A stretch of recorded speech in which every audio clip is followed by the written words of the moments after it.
Bueno, el tema asignado de hoy día es asma.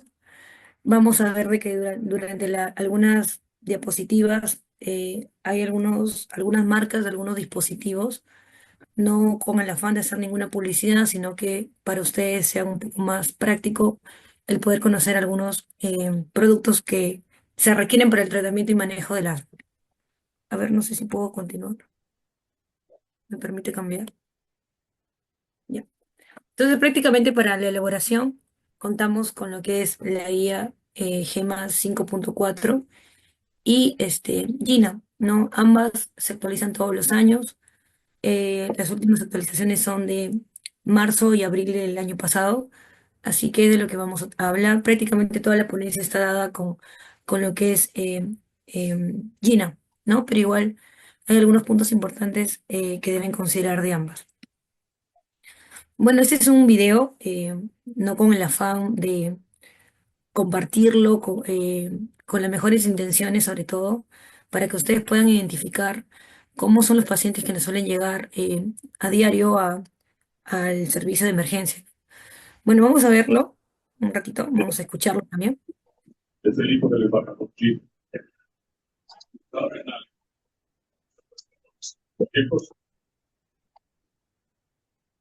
Entonces quisiera que sobre todo observen el compromiso que tiene tanto desde arriba, ¿no? El pequeño, si se dan cuenta, pues hace un aleteo nasal, ¿no? Tiene un tiraje pues, marcado, un tiraje subcostal, supraclavicular, inclusive pueden haber compromiso de escalenos, ¿no? Tenemos compromiso de los intercostales. Vamos a ver durante la exposición que tenemos algunos scores ya dados que nos ayudan sobre todo para poder catalogar y pues definir en qué grado de severidad está nuestro paciente. Bueno, este niño tiene aproximadamente 5 años y llegó a la emergencia de una rotación que tuve en la ciudad de Lima. Y bueno, acá tenemos otro video, que es un pequeño más chiquito, es un pequeño de 4 meses de edad. Quisiera que lo observen y lo escuchen.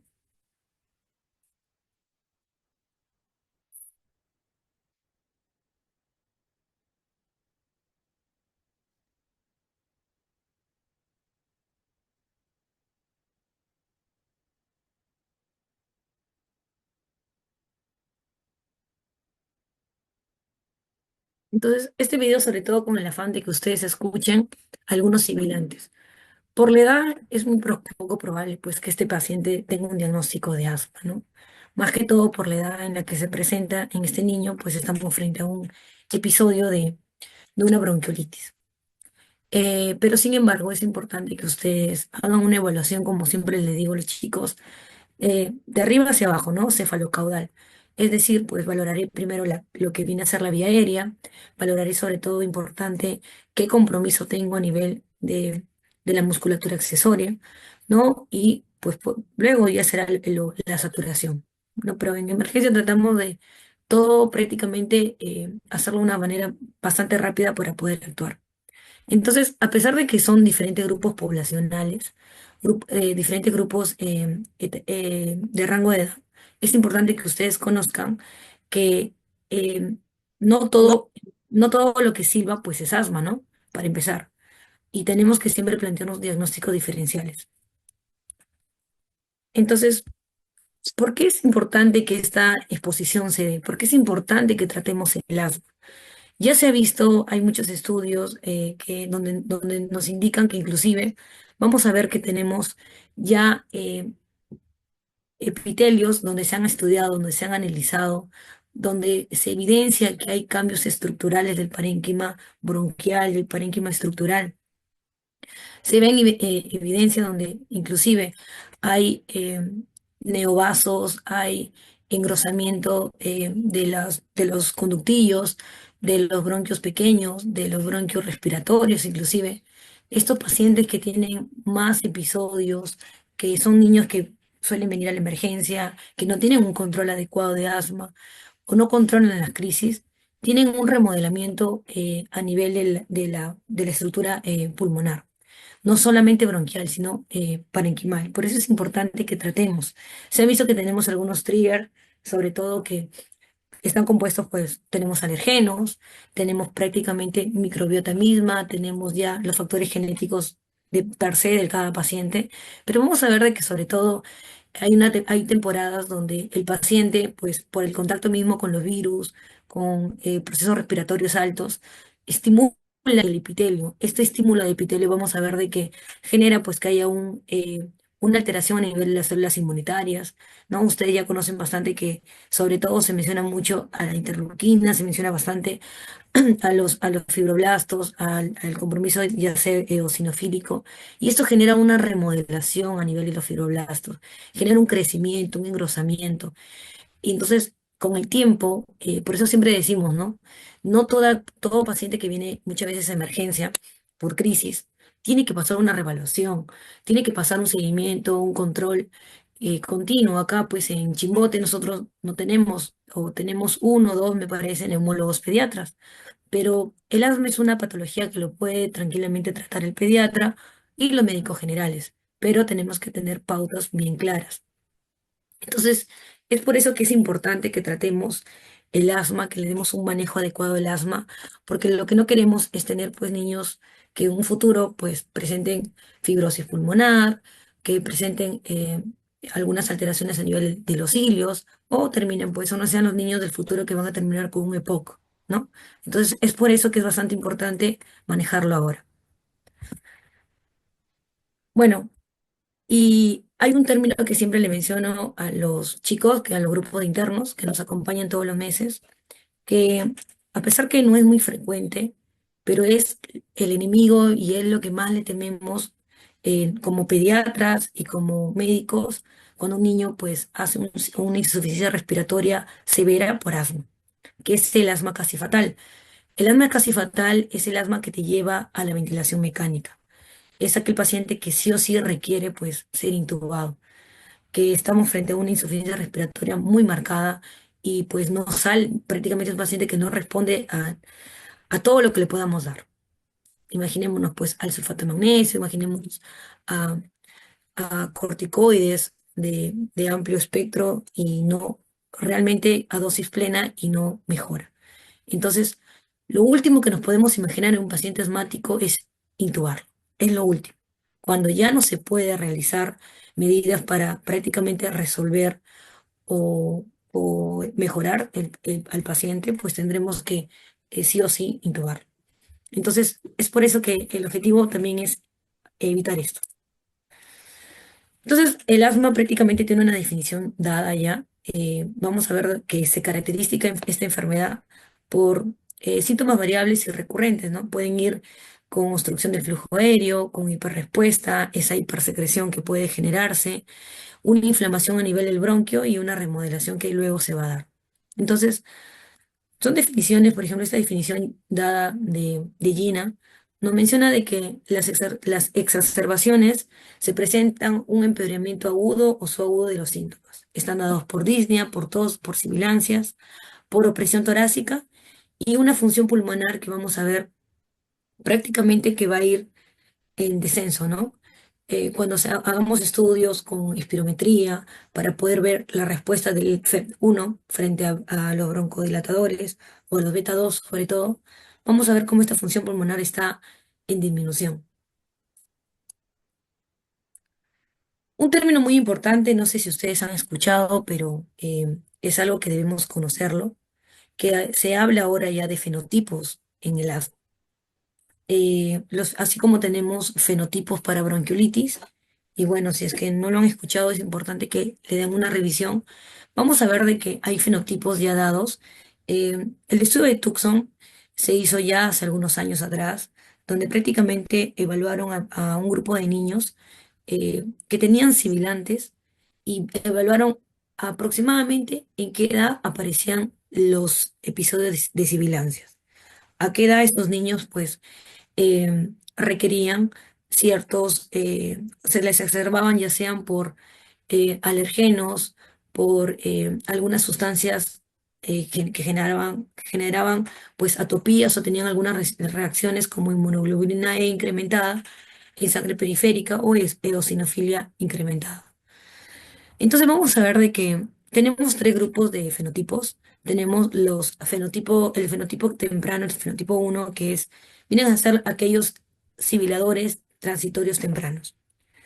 Estos niños suelen ser niños que tienen a presentar sibilancias, sobre todo en los primeros 3 años de vida. Es decir, son niños que vienen a emergencia, eh, uno encuentra una esculta, tiene sibilantes, pero son niños muy pequeños. Son niños pequeños que responden muy bien a beta 2, pero así también como aparecen estos sibilantes, pues prácticamente desaparecen a esa edad. Entre los 3 4 años son niños que ya nunca más tuvieron episodio de sibilancia y prácticamente se les conocen como sibiladores frecuentes, ¿no? Entonces por eso es importante que lo tengan en cuenta. Luego tenemos al grupo de los sibiladores no atópicos. Este grupo de niños prácticamente son niños donde vamos a ver que eh, no tienen antecedentes familiares, no tienen, prácticamente no responden o no hacen reacciones alérgicas atópicas, ¿no? Si uno le hace estudios de sangre, no hay incremento de eosinofilia periférica, pero sí es importante que conozcan que tanto en el grupo de sibiladores transitorios tempranos como en los no tópicos, el desencadenante son las insuficiencias respiratorias agudas, las No, no, virales, no, no, ya. ¿sí? Las virales a la cabeza, ¿no? Y sobre todo cuando nos enfocamos en este grupo, vamos a ver dos agentes patógenos bastante frecuentes que viene a ser el virus incital respiratorio y el rinovirus. Y es importante que conozcan que los sibiladores no atópicos pueden sibilar, sibilan aproximadamente entre los 3 años, aproximadamente hacen un pico entre los 4 o 5 años y tienen dos quiebres. El primero prácticamente se menciona que a los 6 7 años este grupo de niños ya no son más sibiladores, ya no llegan a ser niños asmáticos, pero hay un grupo de pacientes sibiladores no tópicos que se les reactiva nuevamente los episodios de sibilancias y nuevamente pueden persistir hasta los 11 14 años. Y por último, el último fenotipo son aquellas sibilancias atópicas persistentes, donde prácticamente son de inicio temprano también, aproximadamente 2 3 años, pero son niños que sibilan todo el tiempo, ¿no? Y son niños que suelen ser atópicos, son niños que van con dermatitis atópica, con rinorrea, con rinitis alérgica, eh, ya como antecedentes de familiares, como ellos mismos, y pues son niños que suelen venir constantemente a emergencia. Entonces, es importante de que cuando tengamos una edad menor a los 5 años, 6 años, donde quizás no podemos catalogar como con pruebas como espirometría, como decir, este niño es asmático, poderlo catalogar como un grupo de sibilador. Y bueno, vamos a ver que el asma de por sí, la mitad de las personas asmáticas se mencionan que los inicios son temprano, en la infancia, y pues tenemos algunas gatilladas que son prácticamente las que exacerban, las que generan, que están dadas por los episodios virales, ¿no? Sobre todo por esos episodios estacionales, donde prácticamente en invierno, en temporada de frío, sobre todo debido a las bajas temperaturas, son niños que tienen más episodios de presentar estos tipos de crisis asmática y luego pues desarrollaron asma. Se menciona que los niños asmáticos, el primer episodio suele ser antes de los 3 años y en todo el mundo pues tenemos aproximadamente más de 300 millones de niños asmáticos. Y es por eso que es una patología bastante frecuente y si vamos a emergencia pues van a ver ustedes que es, diríamos pues un 60 70% la causa de consulta, ¿no? Bueno, con respecto a la fisiopatología, lo que se menciona es que tenemos factores predisponentes y algunos factores desencadenantes. Bueno, predisponentes porque vamos a ver inclusive que cuando valoramos tenemos algunos índices predictivos y siempre le digo a los chicos, utilicen esos índices porque son importantes. Es decir, si mi papá tuvo asma, me da prácticamente un 25% que yo puedo ser asmático. Si mi mamá tuvo asma, se menciona en la literatura hasta un 30 40% de que ya tengo probabilidad de ser asmático. Si sumado a ello, papá, mamá y hermano tienen asma, se menciona hasta un 80% de ser asmático. Entonces, siempre indaguemos, siempre hagamos una buena historia clínica y veamos ello. Entonces vamos a ver de que no solamente son los factores ya predisponentes, tenemos muchos niños también prematuros. La prematuridad, los factores genéticos, el que el paciente ya haya tenido ingresos o requerimiento oxigenatorio, estancias hospitalarias prolongadas, pacientes que prácticamente son desnutridos, que prácticamente tienen un sistema inmunodeficiente, tienen algunos factores de riesgo mucho más que otro paciente que no lo tiene. Y bueno, los factores desencadenantes que vienen a ser las gatilladas, lo que nos lleva a este tipo de episodios de daño de por sí en el niño, tenemos pues eh, la temporada pues de invierno, tenemos pacientes que están expuestos, las guarderías, los jardines, los nidos, que tenga un contacto, un tutor, un cuidador que está resfriado, que está con algún proceso respiratorio alto, que sea un paciente que quizás, no sé, tiene ya una predisposición propia del parénquima, ¿no? Ciliopatías, ¿no? Fibrosis quística, que puede generar también algún factor desencadenante. Y bueno, vamos a ver de que tenemos algunas células directoras, algunas células, algunas moléculas que se van a activar y células efectoras como pues los fibroblastos, que son sobre todo parte de la remodelación, que es parte de la fisiopatología de las. Bueno, algo acá un poquito más didáctico, ¿no? Voy a mover esto un poquito. Quiero mover, ya. Entonces vamos a ver de que prácticamente vamos a tener, tenemos pues el epitelio bronquial, ¿no? Tenemos los cilios, ¿no? El epitelio, donde vamos a ver de que al estar en contacto, ya sea con alergenos, con virus, con sustancias, van a hacer que haya una activación tanto celular como molecular. Vamos a ver de que prácticamente, dependiendo de la severidad del cuadro, dependiendo el contacto con el que haya tenido, se van a estimular ciertos mediadores.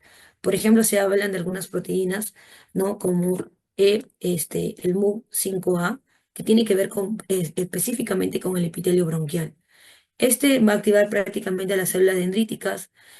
Vamos a ver que hay una activación directa hacia las células T helper 2, así como los mastocitos, que estimulan prácticamente por la interleuquina 4, interleuquina 13, a las células B. Vamos a ver de que si este niño pues es un niño alérgico, es un niño atópico, es un niño con déficit de algunas inmunoglobulinas, este cuadro va a ser mucho más exacerbado. Se estimulan a los eosinófilos y vamos a ver de que interfieren con el remodelamiento inicial del epitelio bronquial. Entonces vamos a ver de que como primera medida van a haber algunos cambios locales, como hipersecreción bronquial, como aumento del edema bronquial, como prácticamente hay una detención a nivel de los cilios. Entonces, este acúmulo de secreción, este engrosamiento a nivel este broncoespasmo a nivel del bronquio que se va a dar, va a generar de que prácticamente genere luego una remodelación secundaria, donde ya va a estar dada por los fibroblastos. La matriz propia que está debajo de este epitelio va a ser una matriz que se va a engrosar. Se habla bastante que hay unos factores como la obesidad, como factores metabólicos que exacerban mucho más el cuadro de la remodelación. Mm. Y bueno, el broncoespasmo prácticamente está dado también por el compromiso a nivel de las células de por sí. Tenemos los eosinófilos y tenemos los neutrófilos. Entonces, prácticamente son los dos que van a estar, son responsables del compromiso a nivel del broncoespasmo.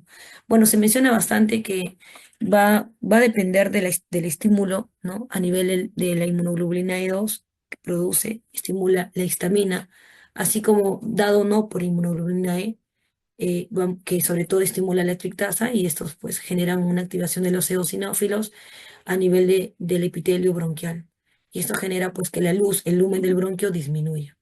Y también tenemos, ya sea por la prostaglandina E2, interleuquina 1 y factor de necrosis tumoral alfa, donde prácticamente dado por los neutrófilos vamos a ver de que Eso también genera una alteración a nivel del intercambio de oxígeno, del intercambio de peróxido de hidrógeno, donde también genera un broncoespasmo. Por eso muchas veces los niños que ingresan con un cuadro de crisis asmática, con cuadros de insuficiencia respiratoria, no solamente nosotros manejamos la parte respiratoria, sino también hidratamos, tratamos de que pues estos cilios que tienen un poco movimiento ciliar también estimule y ayude en la disminución de la hipersecreción de mucoide, ¿no? Bueno, esto es un poquito nada más, un poco más de lo mismo, ¿no? Sobre todo con la finalidad bueno, esto es una diapositiva que pasó, porque es sobre todo para explicarles un poquito de los antimoduladores o de los biológicos, que es una terapia que está bastante en uso actualmente. Bueno, este es un poquito más didáctico, no vamos a ver de que tenemos algunos factores predisponentes, contaminantes, bacterias, virus o alergenos que pueden estimular propio a nivel del epitelio bronquial. No, este daño genera sobre todo ya sea una activación directa a nivel de los mastocitos o una activación a nivel de las interleuquinas, ¿no? Por la segregación y vamos a ver que estimula pues ya sean neutrófilos, eosinófilos. Tenemos que todo esto genera una cascada nuevamente de producción de histamina, estimula una mayor hipersecreción y pues termina como una broncoconstricción. Entonces, ya dicho esto acerca de los desencadenantes, a la cabeza no olvidar las causas virales. En los pacientes pediátricos, sobre todo, mencionamos dos, el rinovirus y el virus incital respiratorio.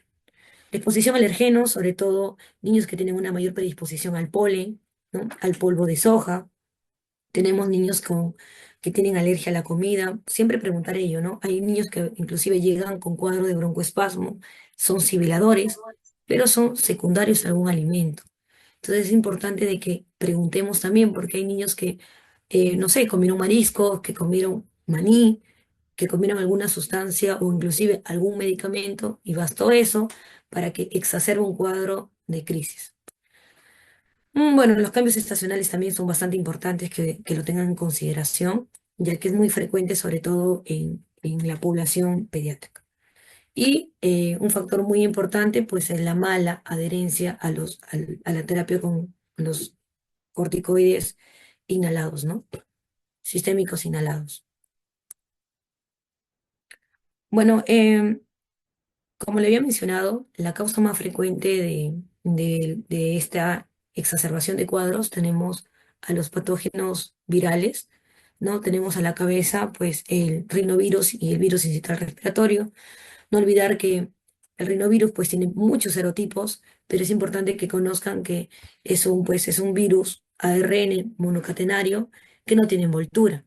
Y eso lo hace más factible a que pueda adherirse al epitelio bronquial y desencadenar. Entonces vamos a ver de que si el cuadro es local, pues podrá generar una exacerbación a nivel del bronquial, pero inclusive puede generar complicaciones como neumonía por rinovirus. Y el virus incidental respiratorio también es otro causante muy importante.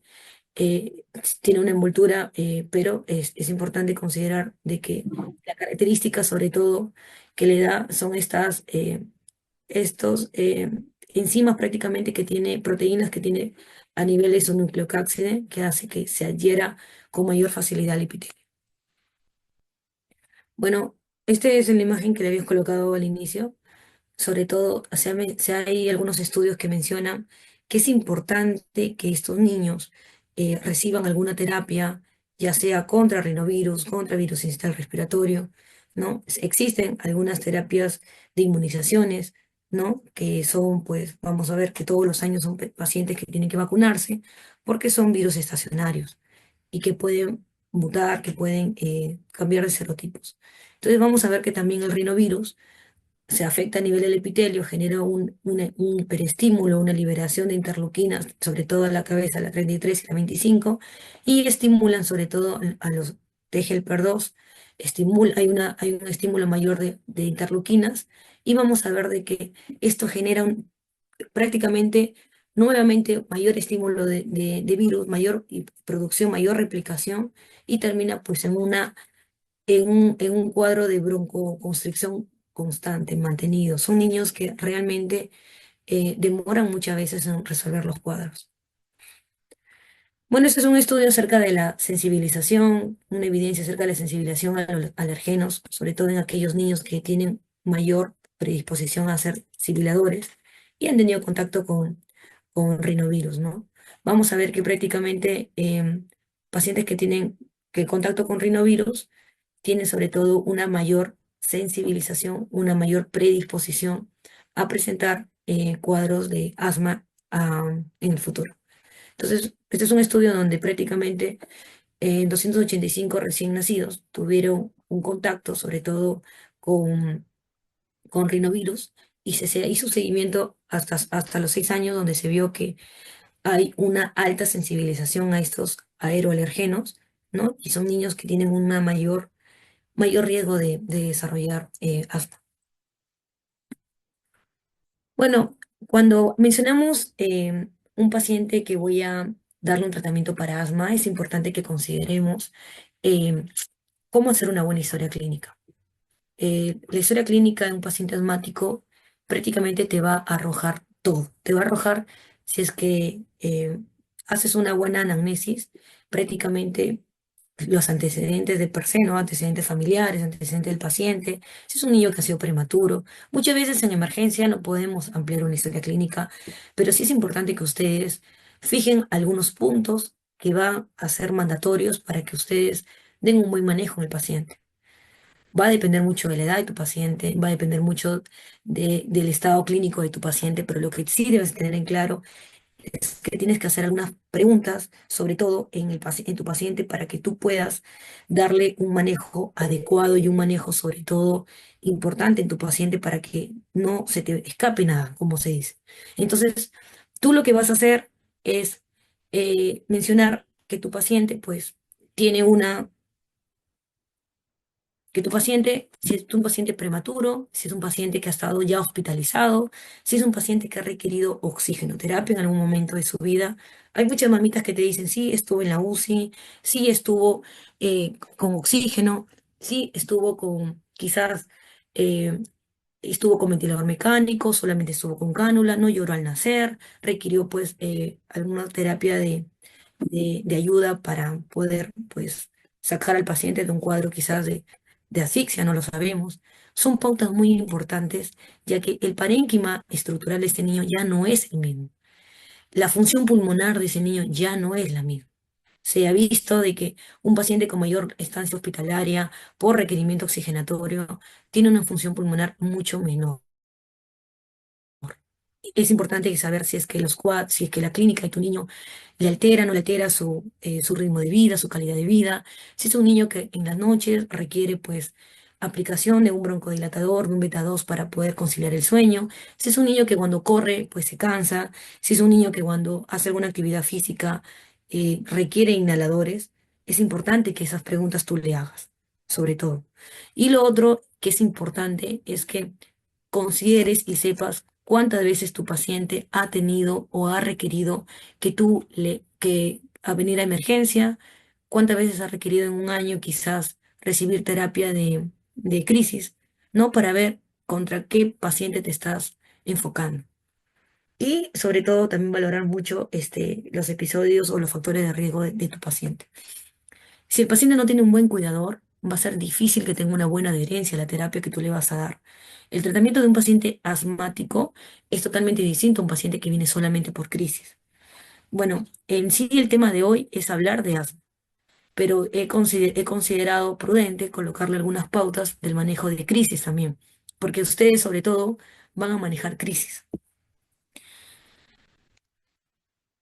Bueno, ¿cuáles son las medidas objetivas que tú tienes que considerar para evaluar a tu paciente? Como siempre les digo, nosotros como médicos debemos enfocar a nuestro paciente como el TEP, que es el Triángulo de Evaluación Pediátrica. Es a lo que yo veo, lo que yo escucho, y prácticamente yo ya tengo que tener un diagnóstico o una aproximación, una impresión diagnóstica de lo que mi paciente tiene. Entonces, si es que no tengo un oxímetro de pulso, pues no podré diagnosticarlo. Es imposible. El diagnóstico de una crisis de un paciente es ocultando, es observando, como en los videos que les mostré, ¿no? Escuchamos sibilantes, miramos un cuadro que tiene pues distrés, miramos un cuadro que tiene compromiso con tirajes.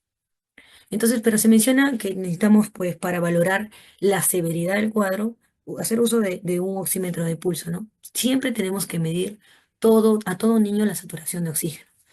Bueno, acerca del PEF, sobre todo para medir la función pulmonar, es una prueba que se utiliza sobre todo con los niños mayores de 5 años, porque son niños que tú le puedes explicar que haga una buena inspiración, que haga una buena exhalación, que es un niño que va a colaborar cuando le coloquemos el espirómetro, ¿no? Pero son medidas que ustedes deben considerar que también las hay. Y la gasometría, pues se menciona que en sí a todo niño que llega con una saturación menor a 92 deberíamos tomar pues un análisis de gases arteriales, sobre todo para ver si es que en qué grado pues de alcalosis o si está entrando ya un cuadro de acidosis, tengo mi paciente. Bueno, lo otro, no olvidar que siempre cuando yo hago un diagnóstico tengo que evaluar, clasificar, tratar y tengo que hacer una reevaluación constante de mi paciente. No es que yo le doy un tratamiento y ya no lo veo, se va a su casa. No. Yo tengo que ver, tratar de sacarlo, pues si está en crisis, sacarlo de crisis. Si está ya en una terapia de mantenimiento, si es un niño asmático, una terapia de control, pues valorar cómo se está haciendo sus cuadros de exacerbaciones, si con la terapia que le dejé logra controlar o no logra controlar.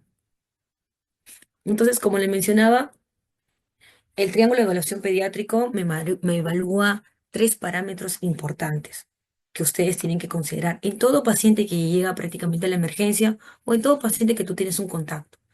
Entonces, lo primero es la apariencia, lo segundo es el trabajo respiratorio y lo tercero la circulación. Es decir, si yo tengo un niño que llega, que yo veo que se le hunde literal las costillas, que yo veo que tiene aleteo nasal como el que yo les he mostrado en el primer video, veo que es un niño que está irritable, perdón, que solamente tiene ese compromiso. O sea, solamente tiene compromiso a nivel de la musculatura accesoria y le escucho que silba, nada más. Pues diré que este es un niño que está con una dificultad respiratoria. Sin embargo, si yo veo que también está comprometida la circulación, es decir, veo que sumado a lo que ya les mencioné, sumado al estrés que presenta porque hay hundimiento de costillas, porque hay tirajes, porque hay aleteo. Ese niño está hipoperfundido, tiene un llenado capilar mayor a 3 segundos, tiene una frialdad distal. Es un paciente que ya está en una insuficiencia respiratoria porque tengo compromiso de dos parámetros, de dos lados de mi triángulo. Y si sumado a esto mi paciente tiene, pues, a ver, tiene dificultad para hablar, está irritable, está soporoso, está somnoliento, no colabora, no lo puedes consolar, el papá no lo logra consolar. Prácticamente ya tengo compromiso de mis tres lados del triángulo, estoy frente a una falla respiratoria y mi manejo es totalmente distinto. Entonces, deberemos evaluar prácticamente el nivel de la severidad frente a qué cuadro de paciente estoy, porque tengo que resolver dependiendo el cuadro de compromiso, como le dije, ¿no? Si tengo un compromiso total, si tengo un compromiso de todo el lado del triángulo, pues tendré que hacer una evaluación rápida. No puedo esperar con mi paciente, tengo que hacerlo rápido. Bueno, lo otro es que es importante considerar de prácticamente, ¿no? Si tengo el médico que está frente al paciente que está con crisis asmática, tiene que hacer prácticamente dos acciones simultáneas. Valorar si estoy frente a un paciente que tiene una crisis asmática severa con un paro cardiorrespiratorio, si tengo un paciente que tiene un asma casi fatal, si es un paciente que está con una falla respiratoria, y valorar, ¿no? En esos cuadros, en ese grado de severidad, yo no me puedo ir. Yo tengo que estar cerca a mi paciente. Si requiere intubación, pues intubar. Si requiere que solamente le coloque un apoyo oxigenatorio con una cánula de bajo flujo, con una cánula binasal, requiere que quizá le coloque una bolsa reservorio o requiere simplemente una terapia con aerocámara, una terapia con algún beta 2 inhalado, pues cambiará mi manejo. Pero tengo que tener una valoración constante de ese paciente. Bueno, la anamnesis, como ya les mencioné, es importante para hacer una buena historia clínica, ¿no? Porque no vaya a ser que llegó un paciente con un cuerpo extraño, con sibilantes, y tú lo nebulices. Ha pasado, nos ha pasado, y lo que yo quiero es que no les pase a ustedes. Bueno, aquí un poco más acerca del examen físico ya dirigido por edades, ¿no? Sobre todo, no todo niño, hay muchas veces importante valorar eh, cómo se comporta cada niño. Hay niños que yo no los puedo ni siquiera revisar. Hay niños que los chicos, ¿no? Los internos que nos apoyan en la emergencia, doctora, no escucho nada. La verdad, cuando a mí me dicen yo no escucho nada en el pulmón, a la evaluación del aparato respiratorio, yo realmente me asusto porque el no escuchar nada podemos estar frente a un tórax silente. Y un tórax silente me está hablando prácticamente de un cuadro respiratorio severo, ¿no? Porque es mejor tener pasaje, aunque sea disminuido del aire a nivel de los bronquios, por lo menos es mejor. Yo preferiría tener sibilantes inspiratorios y expiratorios, inclusive audibles sin estetoscopio, que no escuchar nada, porque un tórax silente es una emergencia. El paciente puede fallecer, el paciente está entrando en una falla respiratoria. Entonces, mayormente tenemos niños que nos hacen compromiso de tos, de sibilancias, nos hacen compromiso de dificultad respiratoria, ¿no? Entonces es importante considerar inclusive en el análisis si esa tos se exacerba o no en la noche, si esa tos se exacerba o no en qué momentos, ¿no? Interrumpe o no interrumpe la actividad. Y bueno, hay prácticamente algo que de verdad es importante que lo tengan en cuenta. A veces me pasa, siempre me ocurre de que inclusive olvidamos algunos parámetros importantes y no sabemos si estamos catalogando pues a un niño como que su frecuencia respiratoria está normal o está alterada, si no conozco lo normal. Por favor, chicos, este cuadrito es un cuadrito que le preguntan todo el tiempo a los internos, todo el tiempo a los externos, todo el tiempo a nosotros mismos, porque se nos puede ir también. Entonces, siempre fijen esos números. De 0 a 2 meses, valoraré taquiña si tiene una frecuencia respiratoria mayor a 60. Y así va bajando. 60, 50, 40 hasta los 5 años. Mayor a 5 años, si mi paciente respira más de 35 de 25 respiraciones por minuto, es un paciente que está con un cuadro de taquiña, ¿no? Entonces, fijen siempre esos números, por favor. Bueno, es necesario que haga algunos exámenes auxiliares. Bueno, como le había mencionado, dependiendo del compromiso de la severidad. Yo no necesito una radiografía de tórax para decir ese nivel asmático, pero sí necesito una radiografía de tórax cuando mi paciente no recupera, cuando mi paciente no sale de la crisis, cuando mi paciente, en vez de mejorar, empeora, cuando es un niño que ya yo estoy sospechando, no vaya a ser una neumonía, no vaya a ser, eh, no sé, una telectasia, por eso no resuelve, no vaya a ser algo más distinto. Por eso tengo que plantearme siempre diferenciales. Ahí sí puedo pedir un estudio de imágenes. Y bueno, siempre recordarles los diferenciales, ¿no? Que lo vamos a tocar más adelante también. Entonces, acá les traigo también un ejemplo de algunas radiografías, ¿no? Antes de pasar prácticamente al manejo, ¿no? Cuando pedir una radiografía de tórax en estos pacientes, pues si no mejora, si no sale de la crisis, como le había mencionado, o estoy sospechando de algo más en este paciente. Inclusive a veces hemos encontrado algún cuerpo extraño, ya sea en el bronquio derecho donde comúnmente se encuentran, ¿no? Y nos cambia totalmente el panorama y la dirección a donde vamos. Entonces, lo que más vamos a ver son áreas, pues, lo más característico de las radiografías en un paciente asmático es el ensanchamiento a nivel de ambos espacios, ¿no? Hay un aumento de estos espacios, hay un atrapamiento aéreo, hay signos de horizontalización del hemidiafragma, ¿no? Pueden estar ambos. Entonces, ellos hacen pues patrones obstructivos. Siempre recuerden que la radiografía de tórax nosotros lo valoramos como patrones restrictivos, patrones obstructivos. Ellos hacen patrones obstructivos. Miren, por ejemplo, acá vemos un mayor aumento, ¿no? De los espacios intercostales, aplanamiento del diafragma, hay señalizaciones, vemos sisuritis inclusive, ¿no? Y esas áreas de hiperinsuflación. Bueno, acá prácticamente agregado a todo ello, ya vemos como que hubiera un área de atelectasia, ¿no? Y es un poquito algo diferente, pero que también son hallazgos. No olvidar sobre todo la valoración de la gravedad, tenemos ya score dados. La finalidad de la exposición de hoy día no es hablar de cada score, por eso los traigo todos en una diapositiva y algunos separados. Ustedes, el score que ustedes quieran utilizar, es el score que ustedes tienen que aprender. No no memoricen todos los scores. Los scores están prácticamente con los chicos, están pegados en emergencia, lo pueden tener en una aplicación, en su celular, pero ustedes sepan por lo menos un score bien hecho, ¿no? Y siempre, pues como les menciono, una valoración cefalocaudal para que no se te escape nada. Entonces, tienes pues PRAN, bueno, algunos usan más PRAN, otros utilizan el Pulmonary Score, ¿no? Birman y Pearson ya no solemos utilizar, es un score mucho más antiguo, ¿no? Se ha visto ustedes saben que nosotros somos medicina basada en evidencia, se ha visto que cuando utilizamos algunos pacientes con Birman y Pearson, pues como que tiene más valores, más pacientes que se me escapan del grupo donde yo debería dar un manejo más moderado o severo, ¿no? Los trato como más leves y los estoy dejando ir por eso. Más fidedigno, pues tenemos al Pulmonary Score.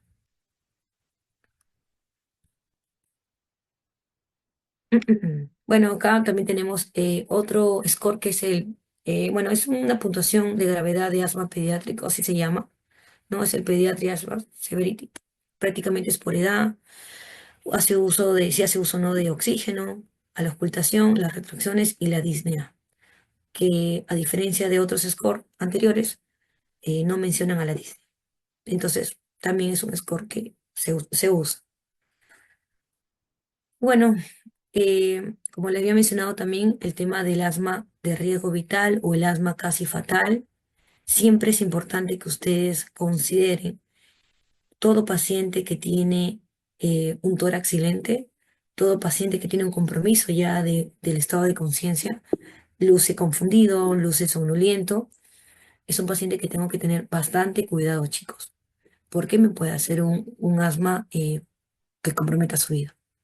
Entonces, acá les traigo una lista de puntos que por favor siempre tenganlo en cuenta, porque nosotros siempre utilizamos no solamente algunos scores, sino utilizamos algunas pautas que nos da la misma historia clínica de tu paciente, donde valoro riesgo.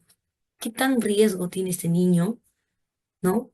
De hacerme un asma fatal o a comparado a otro niño. Por ejemplo, cosas puntuales, no lo voy a leer todo, pero cosas puntuales. Si este niño utiliza beta 2, es decir, utiliza el salbutamol, por lo menos un salbutamol se acaba al mes, es un niño que tiene bastante riesgo de hacer al futuro un asma casi fatal.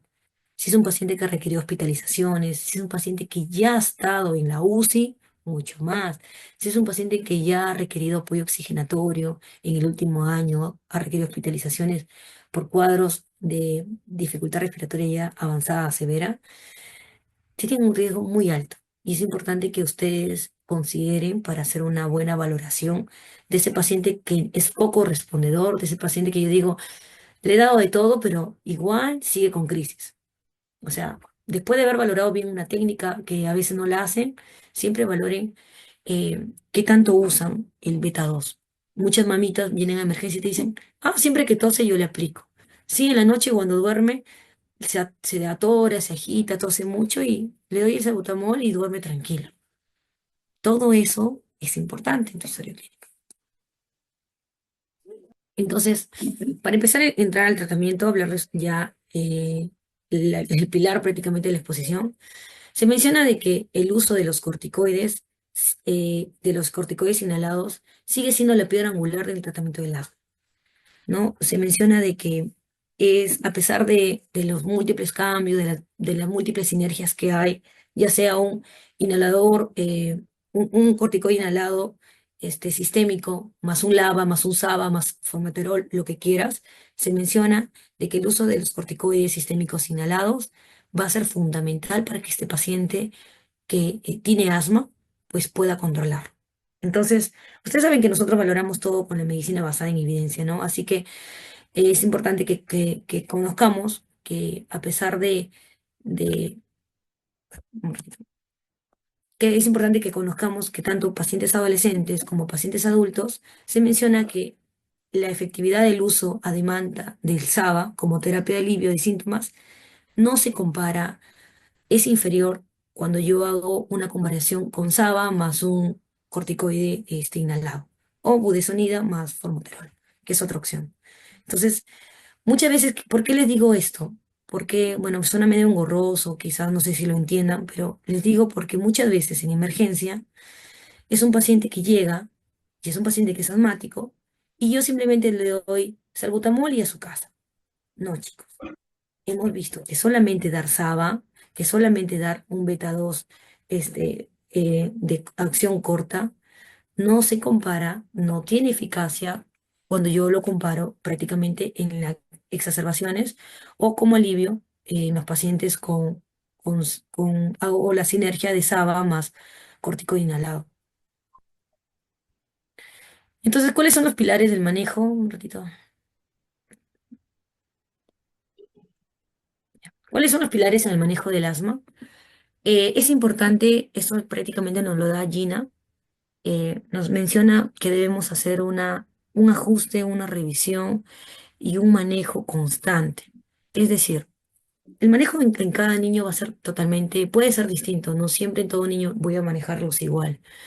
Va a depender prácticamente de la edad del paciente, depende de la severidad del paciente, depende de qué factores de riesgo tiene mi paciente, cuáles son las comorbilidades de este niño. Y siempre tengo que revisar, tengo que hacer una buena revisión acerca de los síntomas con los que tiene mi paciente. Es decir, tiene despertares en la noche, en el día, tiene despertares, perdón, en la noche por cuadros de exacerbación de crisis. Es un niño que no logra conciliar el sueño por lo menos una o dos veces en la noche, por lo menos una o dos veces a la semana. Es un paciente que constantemente viene a emergencia, tiene exacerbaciones constantemente, no sé. Tú le dices a la mamá, señora, este año ya lo traído emergencia. Claro, doctor, lo he traído dos, tres veces a emergencia. Y en su casa, no, en mi casa siempre uso salbutamol. Entonces, chicos, no es solamente que viene una vez a emergencia, sino la mamá lo controla, él tiene crisis, la señora ya sabe muchas veces cómo manejar en crisis y prácticamente ese niño no llega, pero tiene cuadro de exacerbaciones. Y tenemos que sumar. Comorbilidades, no sea un niño obeso, es un niño desnutrido, es un niño que ya tiene un factor de riesgo per se. Y acerca de los parientes, qué tan responsable es el cuidador? Y las condiciones también donde se desempeña el niño. Ajustar, pues con respecto al ajuste es importante ajustar siempre la dosis que le doy. Si es un paciente que requiere aumento de dosis, si es un paciente que requiere disminución de dosis o quizás agregar algún otro medicamento, ¿no? Ya sea un LABA, por ejemplo. Entonces, ¿qué es lo que me dice con respecto, Gina? Voy a mover esto. ¿Qué es lo que me dice Gina con respecto a aquel paciente que tiene aquel paciente que tiene más de 12 años y es un niño asmático? Este cuadro prácticamente, para poderlo entender, va de abajo hacia arriba para que lo puedan entender. Entonces, las preguntas son las siguientes. Vamos a ver de que la mayoría de casos que nos llegan que vamos a tratar de pacientes de niños con asma, la mayoría son niños con cuadros leves. Mayormente cuando son niños pues severos, ya no suelen ser manejados por nosotros. Pueden ser manejados ya por el pediatra o puede ser manejado por el neumólogo pediatra. Pero si la mayoría de los niños que son leves, la recomendación es que tú siempre debes iniciar con un corticoide inhalado sistémico a dosis baja. Lo llamamos neumático liso. Entonces, entonces, ¿cuál es la mejor opción en mi paciente? Entonces vamos a empezar. Si vamos a ver, mi paciente, ¿qué es lo que presenta el paciente? Es un paciente que tiene síntomas, por lo menos de 3 a 5 veces al día, no, perdón, 3 a 5 días por lo menos a la semana, pero tiene una función pulmonar normal, pero son síntomas leves que prácticamente no interrumpen durante la noche, que prácticamente no lo despierto durante la noche. Si tú estás frente a ese cuadro de niño, se recomienda que sí, tú podrías ver la necesidad de iniciarle quizás un corticoide inhalado sistémico, ¿no? A dosis baja y podrías asociarlo con formoterol. Eh, a veces vemos pues los nombres, por ejemplo, un corticoide inhalado sistémico con formoterol, pero no sé cuál. Bueno, como les mencioné al inicio, yo no tengo ningún afán de darles marcas, pero para que se les pueda hacer un poco más fácil, tenemos al Symbicort. El Symbicort es un corticoide inhalado sistémico que va unido con formoterol. y podría ser una opción para que podría iniciar el paciente. Entonces se le da dosis baja, ¿no? Hay presentaciones de estos inhaladores que tú podrías utilizarlo con la finalidad de que estos episodios, ¿no? Que son episodios leves, disminuyan cada vez. Entonces, el track uno prácticamente, que es lo ideal con lo que deberíamos iniciar preferentemente, te recomienda que deberías iniciar, dependiendo de la necesidad y valorado por ti, dosis baja de un corticoide inhalado sistémico más un formoterol. Luego, pues si mi paciente, perdón, luego, si tengo un paciente que tiene síntomas, que por lo menos tiene síntomas varios días, donde prácticamente lo despierta durante la noche, una o más veces a la semana, eh, y hay compromiso prácticamente de la función pulmonar, yo debería sí o sí darle dosis, iniciar con dosis baja de corticoide sistémico inhalado más formoterol, pero debería dejárselo como mantenimiento. Los mantenimientos mayormente suelen ser 4 semanas, chicos. 4, 8 semanas. Lo otro, es un paciente que tiene síntomas que interrumpen durante la noche, una o más veces a la semana, pero además cursa con cuadro de exacerbación. Yo debería dar dosis medias. O sea, le doy la misma opción que les mencioné, como un Symbicort, pero doy dosis media. Ya no doy dosis baja. Y lo otro, pues, dejarlo de mantenimiento. La otra opción, chicos, es, por ejemplo, el conocido salmeterol con fluticasona, ¿no? Vamos a ver que el salmeterol a dosis también podría ser una opción para este grupo de pacientes que tienen síntomas, ¿no? Síntomas respiratorios que aparecen durante la noche, una o más veces por semana, que compromete con exacerbaciones y tiene compromiso de la función pulmonar. Podría ser una opción darle dosis media a alta de un corticoide sistémico inhalado más un LABA. Un LABA como un salmeterol, pues, ¿no? Por eso le estoy dando la opción de un salmeterol más fluticasona, la fluticasona como un corticoide sistémico inhalado, y valorar si es que requiere y necesita, aparte de un LABA, un SABA. Entonces, a la cabeza, si te das cuenta, no es que tú lo mandes a tu paciente con SABA, no es que tú lo mandes con salbutamol, es que tú lo mandes con corticoide inhalado sistémico, a dosis baja y luego vas moderando. Entonces, los steps sirven para que yo valore cómo mi paciente responde prácticamente en las siguientes 4 semanas y voy aumentando. Bueno, eso es lo que nos da la guía, pues, Gina, ¿no? Eso es lo que ustedes deben valorar para un paciente mayor de 12 años. Como les mencioné, no es con la intención de que ustedes graben marcas, sino que ustedes graben estas combinaciones que tenemos de corticoide inhalado más un formoterol o un corticoide inhalado sistémico más un LABA, que es un beta 2 de acción larga, y valorar si es que requiere, aparte del LABA, pues un beta 2 de acción corta como un SAB. Lo otro con respecto al grupo de los niños de 6 años a 11 años, ¿qué es lo mejor que le puedo ofrecer a este paciente? Vamos a ver de qué, igual, ¿no? Valoraré. Si es un paciente, es un niño que tiene síntomas, eh, bueno, varias veces al día, que me compromete, que lo despierto durante la noche, una o más veces a la semana, y tiene compromiso de la función pulmonar, ¿no? Vamos a ver, preferentemente debería yo iniciar con dosis media de corticoide inhalado sistémico más un LAB y valorar si este paciente requiere, pues, aparte de ello, iniciarle un SABA, ¿no? Es lo que nos recomienda.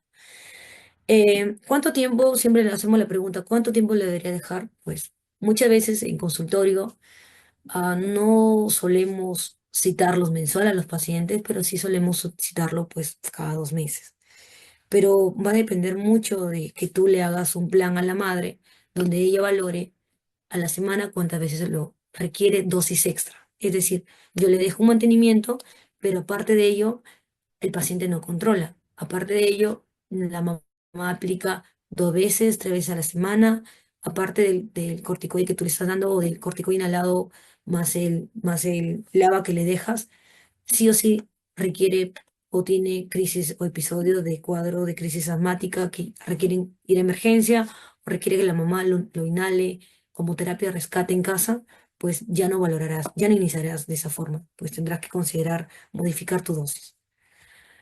Pero si estoy frente a un paciente que tiene síntomas mucho más días, ¿no? Donde hay un compromiso, prácticamente lo despierta todas las noches, ¿no?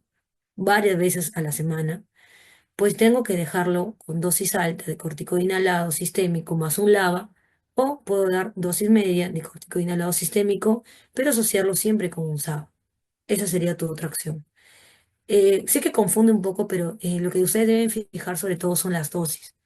Es decir, si tengo un paciente que me hace pues crisis, perdón, me hace requerimiento de sibilancias o de esa tos que aparece sobre todo en las noches, ¿no? Los síntomas aparecen, se exacerban durante las noches. Si son una o dos veces por semana, pues inicio con corticoide a dosis baja. Pero si veo que el compromiso es mayor, es todas las noches, o es más de 3 a 5 veces por semana, tendré que ir con dosis media.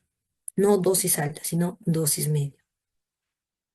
Y bueno, prácticamente lo otro es, dependiendo si los síntomas son por lo menos 2 a 5 veces a la semana, valorarás, verás si tu paciente puede iniciar con dosis baja de corticoides inhalados sistémicos, nada más. Y valorarás si requiere que tú le dejes, pues, un SABA condicional.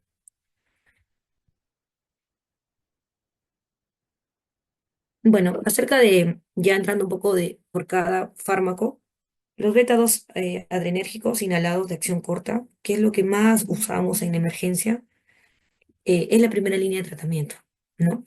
De tratamiento, pues en crisis, porque hemos visto que en manejo de asma, la primera línea son los corticoides inhalados sistémico a dosis baja.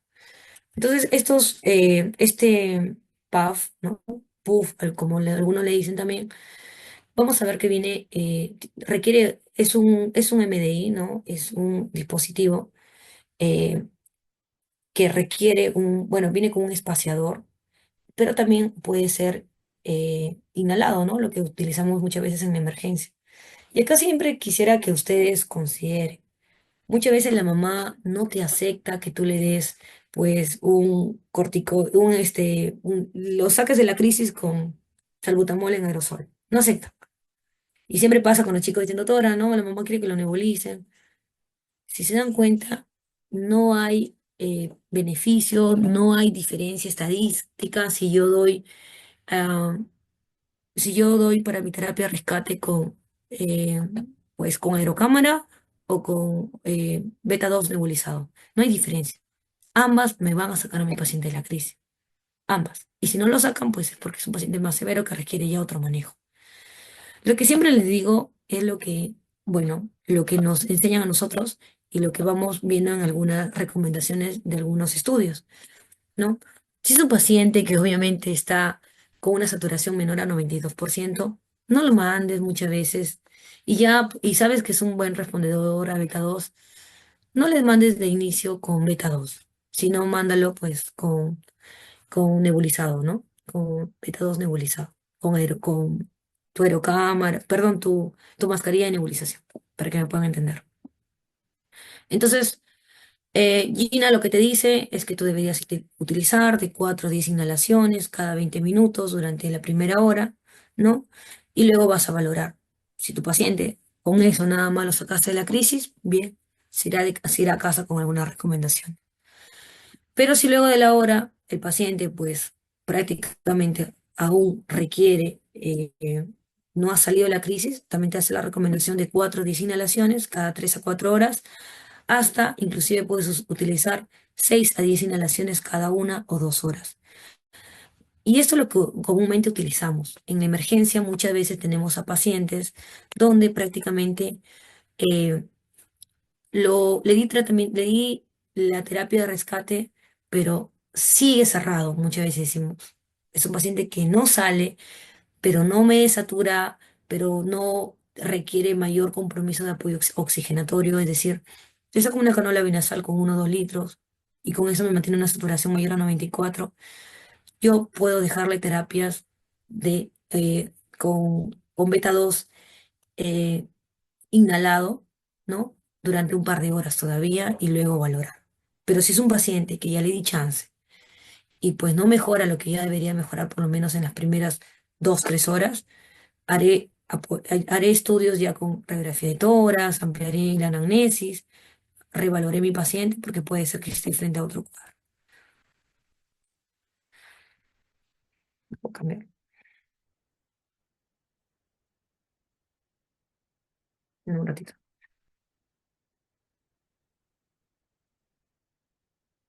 Ya. Lo otro, tengo mucho.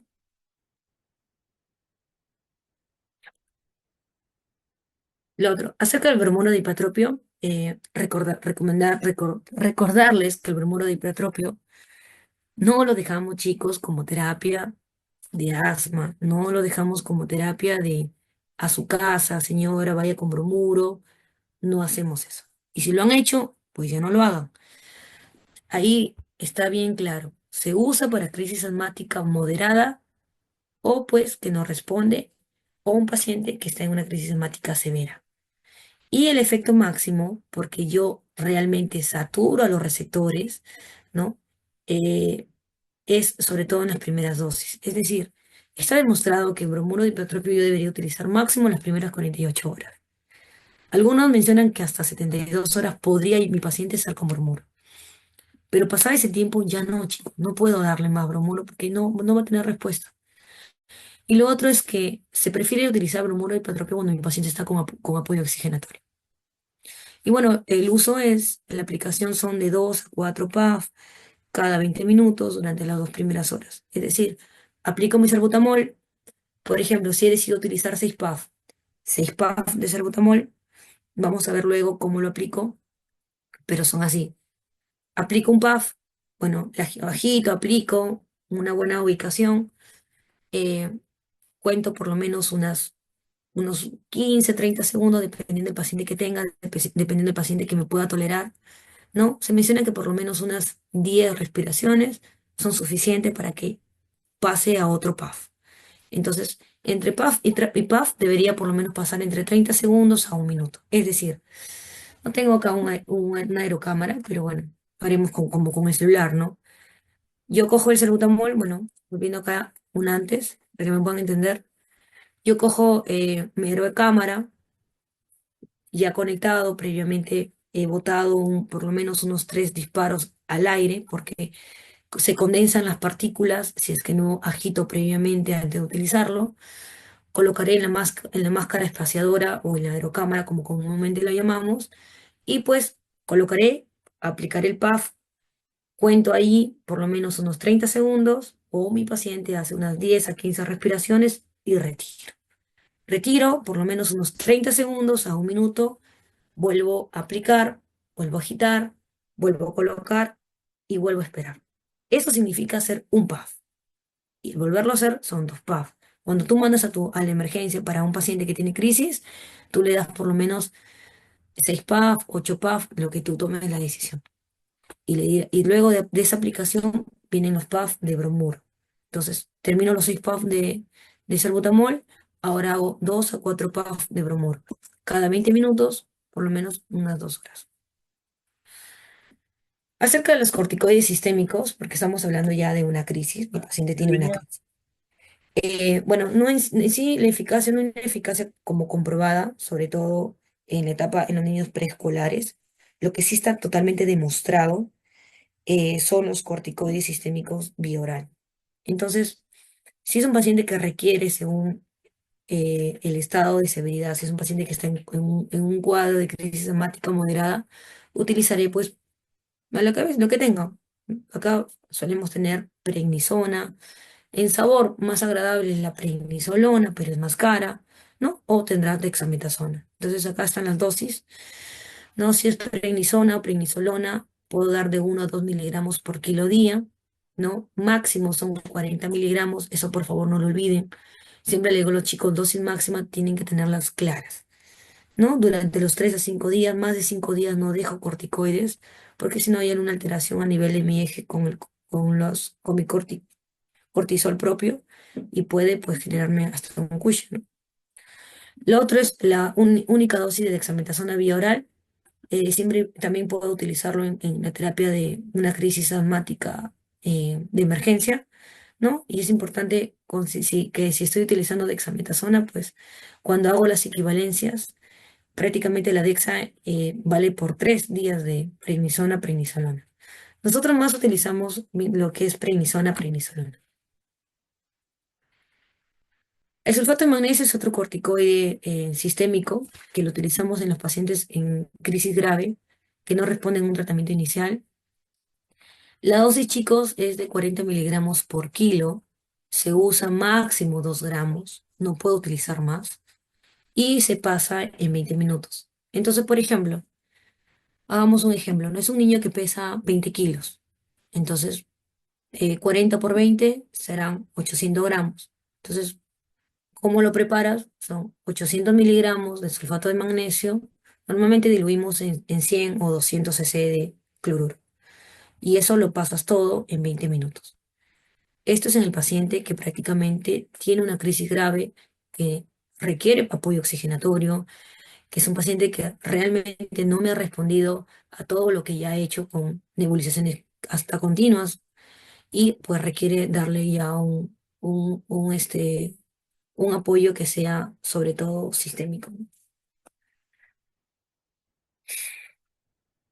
Bueno, acá sobre todo con la finalidad de la aplicación, ¿no?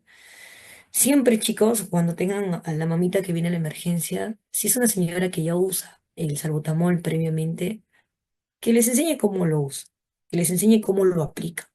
Eso es algo muy importante, porque hemos visto muchas veces que inclusive pasa que no le sacan la tapa. Tenemos tenido pacientes que no sacan la tapa, o a veces no saben utilizar bien la aerocámara, o a veces inclusive, bueno, lo he visto en mi rotación de cuando roté neumología pediátrica en Rebagliati, a nosotros nos dan la función de todo paciente que viene a consultorio, nosotros tenemos que enseñarle a la mamá y al niño cómo coger la aerocámara. Y pero antes de que tú le enseñes, tú le dices a la mamá, señora, ¿cómo le aplica? Y veíamos en esos hospitales grandes que inclusive, ¿saben a dónde aplicaban el PAF? A la fosa nasal. Así. Esos niños venían con lesiones a nivel de la mucosa fatales, ¿no? Porque aplicaban los corticoides, aplicaban la fluticasona, aplicaban el salbutamol en la nariz. Entonces, tengan bastante cuidado. O si no, inclusive no agitan. eh, Cuando abren un aerosol, simplemente no ven la fecha de vencimiento. Aerocámaras que vencen, estas aerocámaras, chicos, máximo duran 3 meses. Luego se tienen que cambiar. No las puedo seguir utilizando. Porque estas aerocámaras tienen como desniveles. Es como si tuvieran unas rayaduras adentro que ayudan a que cuando yo aplico el aerosol avance. Y eso también se vence, se desgasta. Hay mamitas que inclusive las lavan, pero no saben lavarlas. Una aerocámara, pues chicos, no es que yo la lavo y froto, eso jamás. La aerocámara, cuando se lave, es en una tina, en un recipiente, pues con agua, con lo que sea, ¿no? Con algún detergente que se utilice, sumerjo, saco, luego en agua ya para lavar, sumerjo, saco. Y se deja prácticamente al aire libre que seque. No se frota, no se da toques, porque esos desniveles que tiene, esas rayanuras, se borra y prácticamente se afecta y el paciente puede ya no generar el mismo efecto.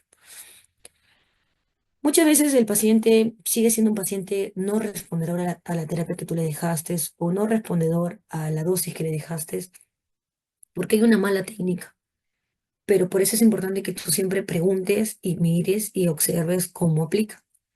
Y a pesar de que si es que hay una mejoría en la técnica, si la técnica no está fallando, puede que también tú le proporciones, dependiendo el nivel socioeconómico del paciente que tienes, le puedes proporcionar alguna otra opción de válvulas.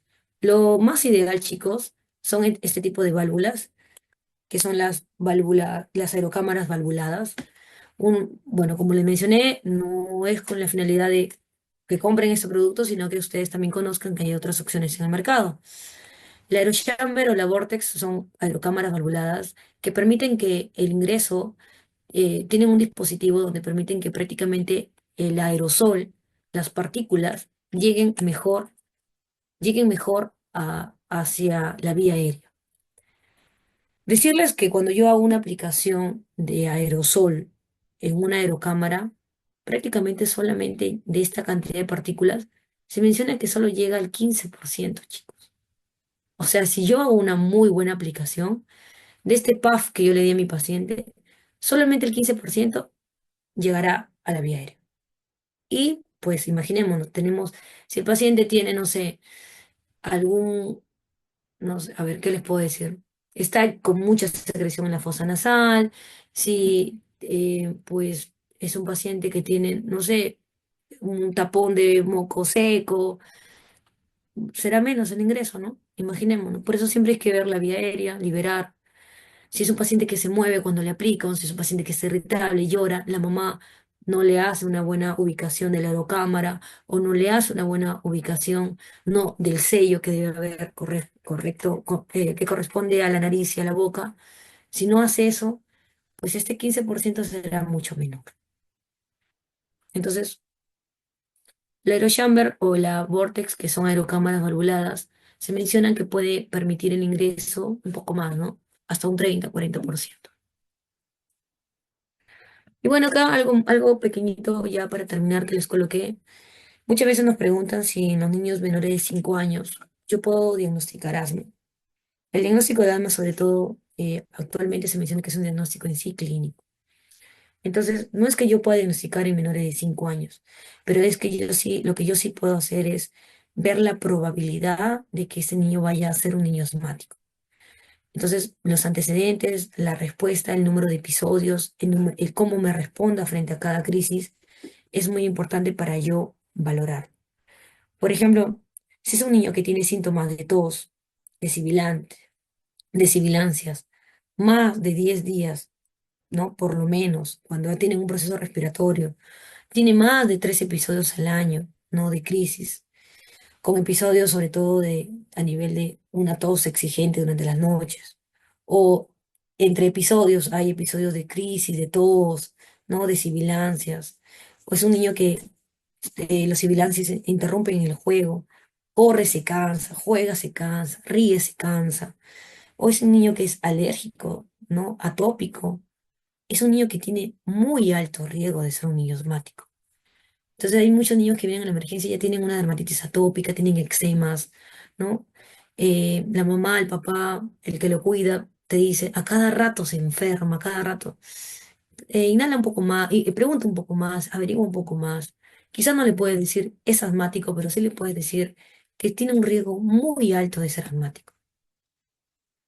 Y bueno, siempre les menciono que es importante que consideren los diferenciales, ¿no? Los diferenciales tenemos, pues, dependiendo de la edad, si es un niño muy pequeñito, como les mencioné en el segundo video, donde veíamos a ese niño que literal los sibilantes se escuchaban. Puedo ver si es que no estaré frente a un cuadro de pertusis, de una tos paroxística, si estoy frente a un cuadro de una traqueomalacia, es un niño que tiene alguna grave fibrosis quística, o el reflujo gastroesofágico, que muy poco lo mencionamos, pero chicos, hay una cantidad de pacientes que sibilan solamente porque tienen reflujo. Y le das corticoides todo el tiempo y le das salbutamol todo el tiempo, pero tiene una mala postura, no saben colocarlo al niño para dormir. Es un niño que tiene reflujo, es un niño que tiene una hipersecreción gástrica. Y solucionando este problema, es un niño que deja de sibilar. Por eso, normalmente en los consultorios de neumología pediátrica, el paciente que llega a neumología pediátrica ya son niños que llegan con esa asma que nadie lo puede manejar, que el pediatra no lo puede manejar, que el médico no lo puede manejar, que ha ido a múltiples consultas y no mejora. Y van a un consultorio de gastropediatría, le hacen un test de aliento, le hacen algunas pruebas para valorar reflujo gastroesofágico, dan el manejo y es un niño que ya no viene al consultorio de neumología. Ahí nada más se resolvió. Bueno, ahí, aquí les había colocado también algunos dispositivos, ¿no? De cómo también vienen algunas presentaciones, ¿no? Con marcas, con nombres, para que también vean las opciones que hay en el mercado. Y bueno, acerca de las terapias con biológicos, no sé si han escuchado, pero bueno, los biológicos sobre todo está indicado en aquellos pacientes que tienen crisis, que tienen asma severo no controlado. Es decir, es un niño que he pasado, ya le estoy dando de todo, a dosis con terapias óptimas máximas, pero que no mejora. Entonces, son niños que pueden ir como a candidatos a recibir algunos biológicos como el omalizumab.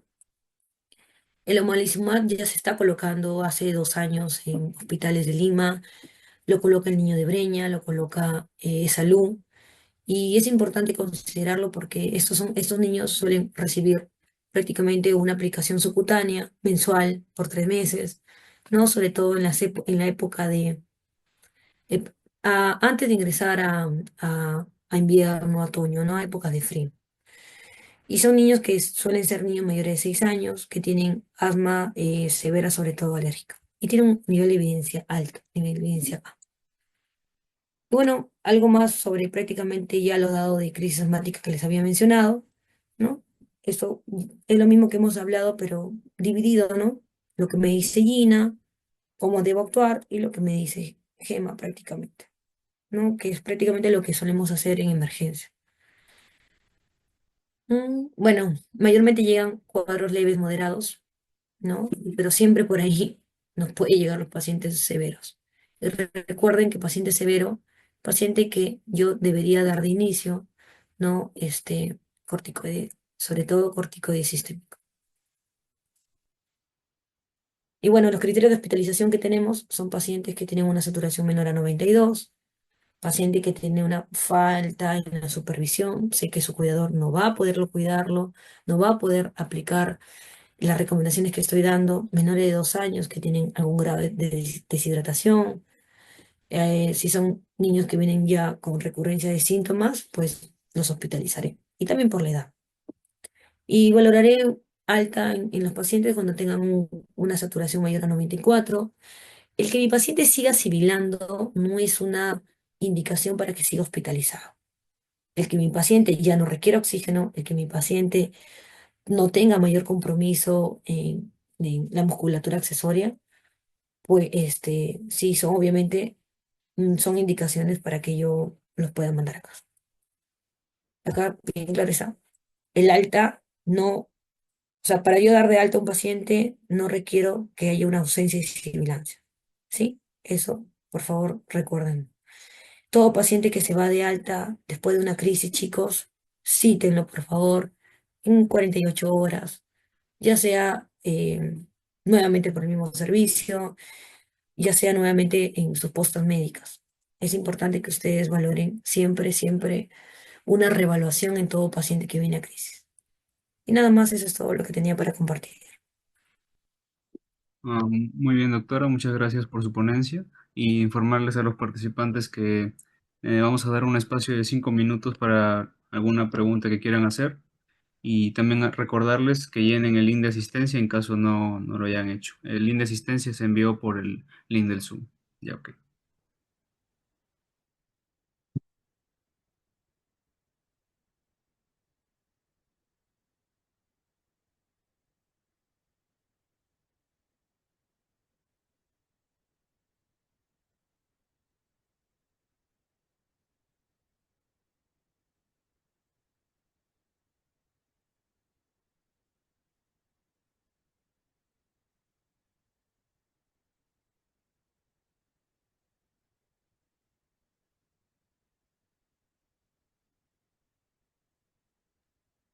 Sí veo que ya han levantado la mano para que pregunten. Pueden preguntar, no hay problema.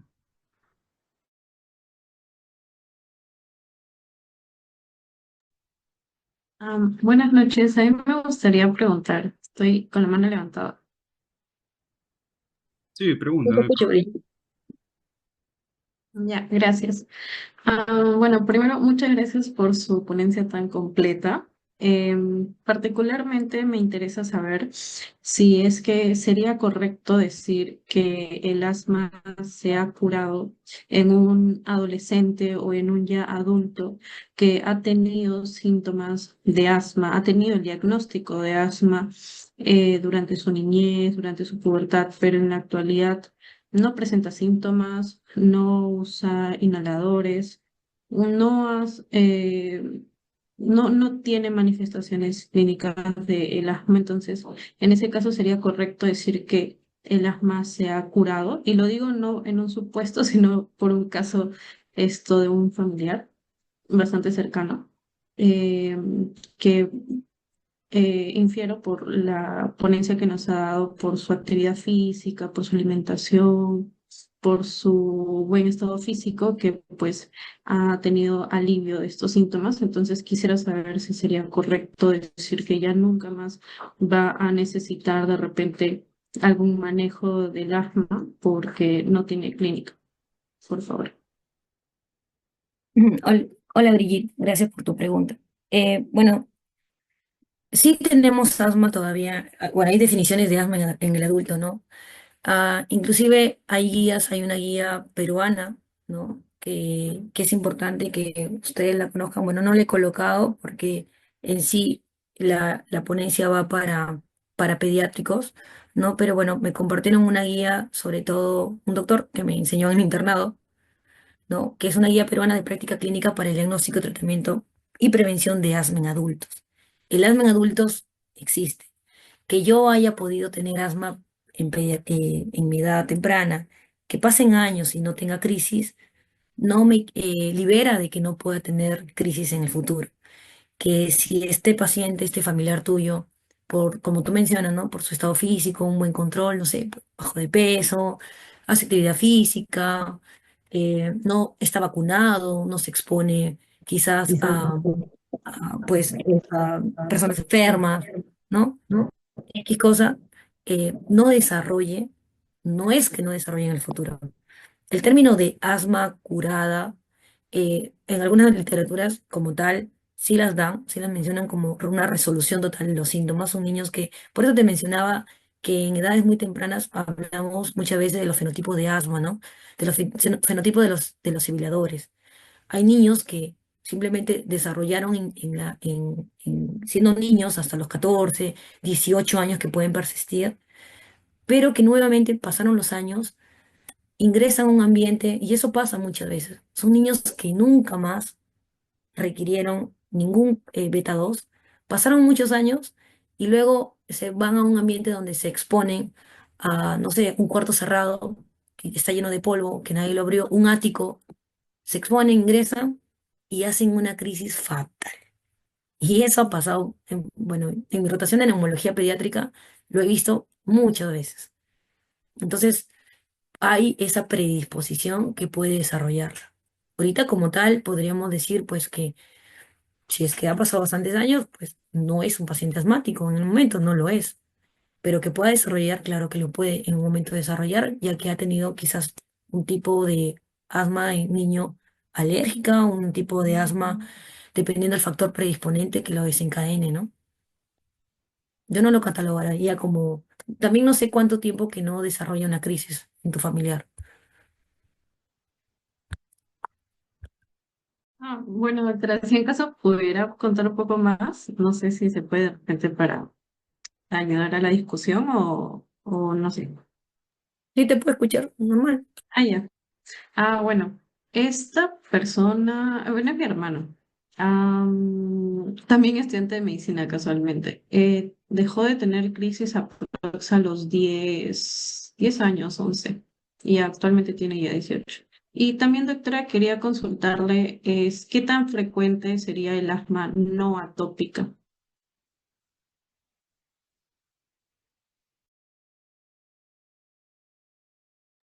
Ya, a ver, voy a poner la diapositiva un ratito, un ratito.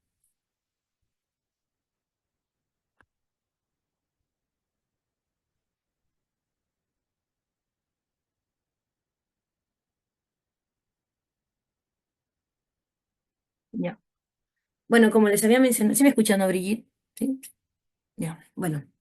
Como le mencionaba, bueno, la verdad, tu hermano tiene 18 años, podría tranquilamente nuevamente hacer crisis de asma, ya que cuando hablamos de fenotipos, estos fenotipos pueden inclusive persistir ah, pasada esta edad. O sea, pueden ser niños bueno, pueden ser adultos que todavía presenten cuadros todavía de sibilancias, ¿no? De sibilancias, de asma y en el futuro. Acerca del asma no atópica, sí es frecuente, ¿no? No te podría dar quizás un dato de porcentaje como tal, ya que no he revisado como tal, Brigitte, pero lo más frecuente que nosotros tenemos en los pacientes eh, son muchas veces los no atópicos. Cuando hablamos de asma atópica, es importante que ustedes también recuerden acerca del índice predictivo de asma, ¿no? Del IPA. El IPA te habla bastante acerca si es un paciente con dermatitis atópica, si es un paciente con eczema, si es un paciente que tiene, pues, familiares, papá o mamá asmáticos, eh, que muchas veces cuando lo valoramos en emergencia como tal, nos sale IPA positivo. Es un paciente que sí o sí tiene un alto riesgo de ser asmático, ¿no?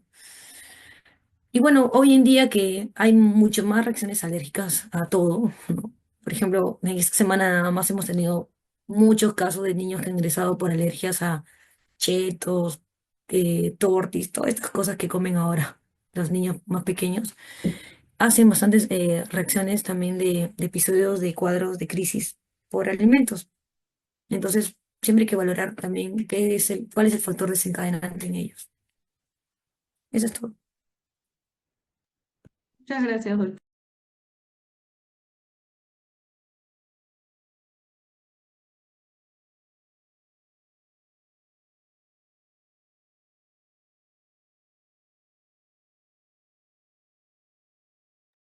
Muy bien. Si alguien tiene alguna otra pregunta, le puede escribir ya sea por el chat de Zoom o puede hablarlo, no hay ningún problema.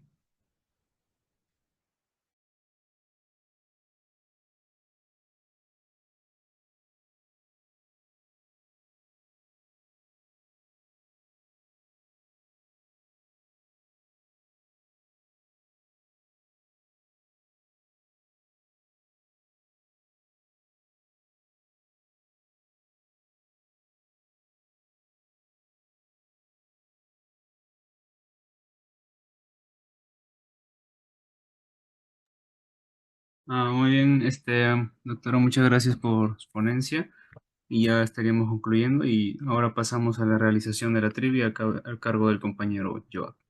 Muy bien.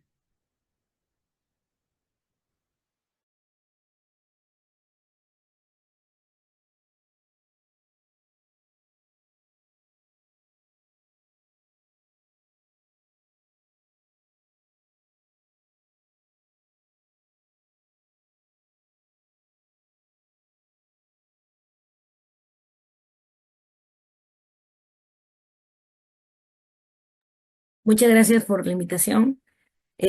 Y bueno, espero que haya sido de su agrado. Y, y bueno, pueden contar conmigo igual para lo que pueda, alguna duda que tengan. Ahí está, igual mi correo lo voy a dejar para que puedan preguntarme. Y nada, chicos, siempre es importante que sean algo que aprendí mucho del internado. Bueno, yo hice internado en Belén de Trujillo. Es un hospital grande que quizás en esa época no tenía muchos recursos, pero algo que nosotros nos enseñaron bastante es siempre ser curioso, ¿no? Oculta a tu paciente, si tienes duda, pues llama a otro colega, llama a tu residente, a tu asistente, porque la verdad, como les dije al inicio, es mejor que tu paciente tenga sibilantes a que no ocultes nada, porque un tórax silente, pues es un paciente en bastante riesgo. Y nada, chicos, gracias por la invitación y cuídense mucho.